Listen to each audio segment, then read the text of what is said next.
I'm Danelle. Welcome to my blog, or this week vlog, I should say. I would like to share my thoughts and reflections on the topic of evaluation and assessment.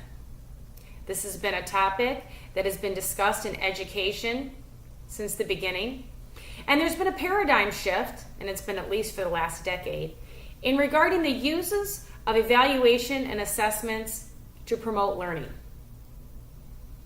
Past practices, the use of evaluations have been summative, meaning we've utilized assessments after the learning has occurred for a selection and certification process. However, research and best practice is indicating that formative assessments are much more effective in guiding and supporting and continuing learning for our youth. Within a discussion thread, a peer stated a very simplistic statement. However, I felt it had a very sophisticated message. So thank you, Dave. I will share it. Dave said, we're moving from assessment of learning to assessment for learning. And inadvertently, our goal is to move to assessment as learning. Assessment of learning is indicative of past practices. We teach content, students practice skills, we test them on it, and then we move on to a new content area. Nowhere in assessment of learning is there a cycle of continuous improvement. However, when we move towards assessment for learning, a shift happens. Teachers can scaffold students' learning by using formative assessments while learning is occurring. Screening and diagnostic measures can transpire, looking at data to make data-driven decisions, and providing feedback to students while the teaching and learning is occurring in the classroom. To move towards assessment as learning, yet another shift transpires.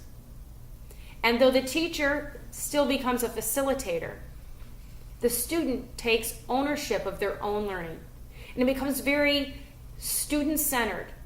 Students begin to use higher order thinking skills, application, synthesis, analysis, reflective thought processes to monitor their own thinking and modify their understanding. They use metacognitive skills that become embedded, which will assist them in becoming and continuing to be a lifelong learner. So thank you, Dave, for that statement. Through further topics of conversation, it appears that there are some districts that are maybe more forward along in the shift towards assessment as learning than others, but there are some key challenges that seem to remain prevalent.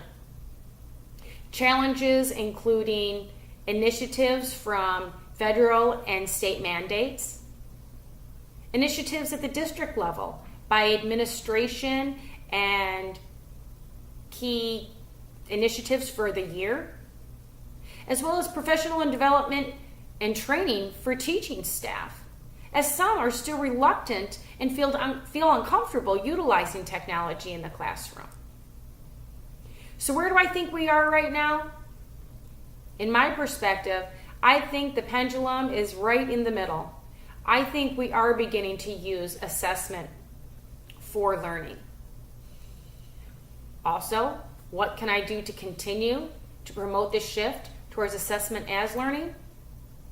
Well, I can use and leverage my position as a coordinator of instructional technology. I can continue to provide professional development and training to teaching staff to increase their familiarity and use with technology in the classroom. I can continue to seek additional formative assessment resources that can be utilized within the classroom for teachers and students collectively together.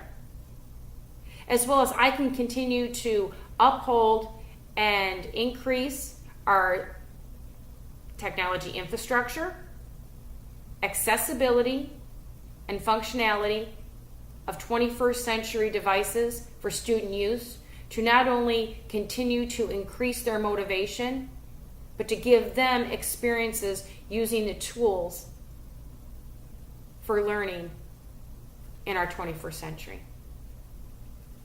Thanks for watching. Until next week.